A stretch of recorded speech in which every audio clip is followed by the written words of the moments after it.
Next we'll see properties of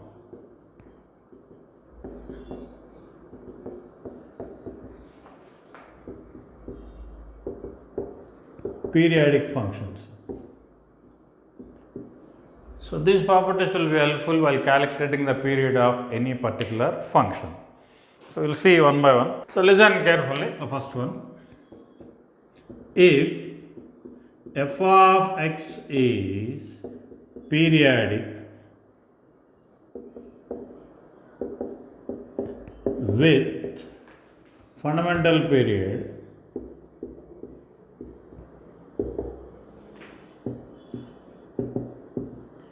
t, for suppose. If f of x is a periodic function with the fundamental period t, then period of different situations we will see. Some constant into f of x or f of x plus k, f of x minus k, or f of x divided by k, or from k to the power f of x, or square root of f of x, or 1 divided by f of x, any case, okay, or logarithm of f of x, anything if you take, see. Now in all these cases,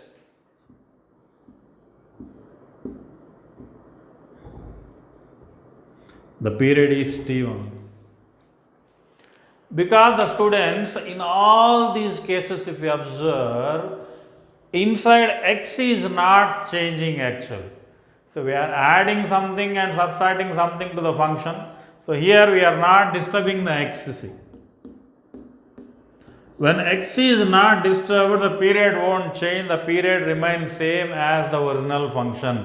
Means the period of sin 2 sin x, sin x plus 3, sin of x minus 2, all these remain same. Okay. So we need to check this value, that's it. Outside what is happening to the function or outside what is happening to the x, it won't affect your period. Okay. So that is the thing what we are given here. See. Okay. When you multiply with the constant, add constant, subtract constant, divide by constant, k to the power of something, square root of something, 1 by f of x, period won't change. Now see a situation, all of you. Okay. So now here see the situation. Sin x period, we know that 2 pi. Here I am writing t, t indicates that 2 pi. The period of sine function, that is the fundamental period of sine function, is 2 pi. Now the property what it tells is, if I add something, the period of the function won't change. So if I take divided by 5, it won't change. Here if I multiply 5, it won't change. If I keep this one as 2 to the power of, it won't change. So if I keep square root, it won't change. Minus some 5 if I do, it won't change. Now the entire function if we take, the period of the function is 2 pi. Step by step we saw, that's why it is appearing like so simple. When suddenly if this is the question means, you will get almost pain. See, how to solve such questions? Nothing is there. When too much bigger question is there, your focus should be on x actually. So you straight away, your focus should lie over here, x. Nothing was multiplied to the x. If anything added, subtracted, we are least bother. After that, we need to look at the function, that's it. This x is associated with sine. So we need to take it as sin x, that's it. Now period of sin x is 2 pi, that's why whatever they are doing, so here the period is 2 pi. If f of x is a periodic function with a fundamental period t, then period of f of x, this is important. The period of f of ax is t divided by modulus of a. That is the period.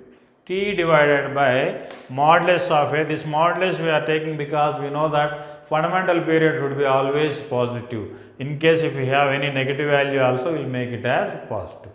This, that means see here, f of x equals to, for suppose we are taking sin x. and we know that sin x period is 2 pi. Now the question is f of 2x, that means sin 2x period. Sin 2x period according to that form is what? See, sin 2x period is overall, so means original function period is 2 pi, by in the place of a what we have here 2, so that means the period is pi. So this is the period of this function sin 2x. This is the fact that we know. So when we are doing the transformation of the graphs, sin 2x graph, we know that it shrinks along x-axis. When it is shrinking along the x-axis means original period decreases, and we notice that the period is pi. Now how useful the periodic function? See, now whenever you are drawing a graph of a function, of trigonometric function, especially when x coefficient is varying from 1, then first what we will do, we will check the period and then we will start drawing the graph. The advantage, if you have something like this type of, suppose sin 3x is the graph what you want. If you want sin 3x means immediately its period we will find. Its period will be 2 pi divided by, here x coefficient is what? 3. So 2 pi by 3 is its period. So then what we will do? We will draw the graph. So here we will keep 0 and here we will keep 2 pi by 3. That's it. And if this is the question for suppose, sin of x by 2 is there, then its period, so what we will do is, the fundamental period is 2 pi divided by x coefficient.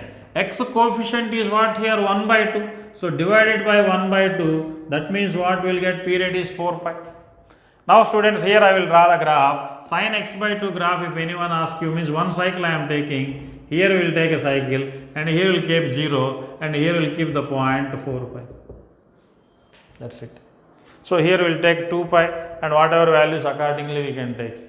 So easy to draw the graph if you got the concept of periodicity. So here this is the concept. When the function is f of ax, then its fundamental period will be always t divided by modulus of the function coefficient. Just keep these two properties in mind. The next one is, it is not a property, and we will see now some basic functions and their fundamental periods. So first we will see trigonometric functions. So first function is sin x. If you recall the graph of sin x, here I am writing t. T means fundamental period. Okay. Sin x period is 2 pi, and we know cos x period is 2 pi, and tan x period is, this I will write separately. Secant x period is 2 pi, and cosecant x period is 2 pi, and tan x period is pi, and cot x period is pi. Okay.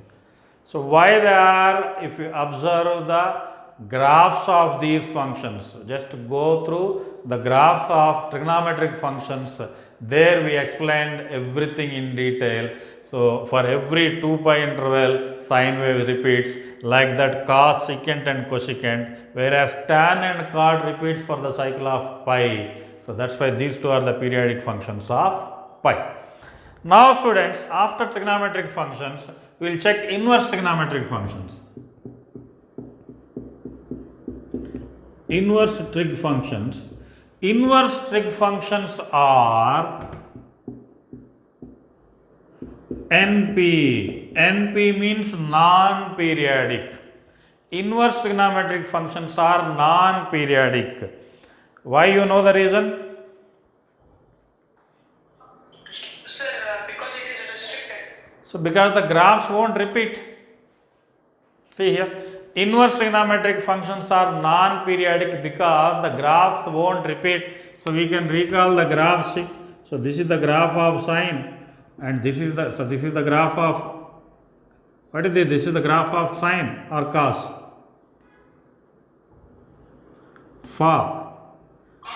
Cos. So this is the cos, and here we will have somewhere 0, and this is the graph of sine, and tan graph, you know that tan graph will be, in what way it will go? It will go like this type. Okay. So everything, so only restricted graphs these are. So that's why inverse trigonometric functions are non-periodic. So take next, fractional part of x. It is periodic with the fundamental period how much? Fractional part of function repeats for every unit length, that's why its fundamental period can be taken as 1. Next, one more point, student. So that is about the constant function. So constant function, so we know that constant function means that is a line parallel to x-axis. Now this is a variety function actually. Constant function is known as a periodic function with no fundamental period. So constant function is a periodic function with no fundamental period. Okay. So because if we take any particular length, we can say that the same length will be repeated. It will be repeated. Where repeated exactly, if question means we can't tell. But we know that it is a straight line parallel, that from minus infinity to infinity it is parallel to x-axis only.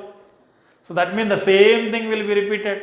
But where it is repeated exactly we can't tell. That's why we can call constant function is a periodic function with no fundamental period. Okay, next students, one point will cover, see.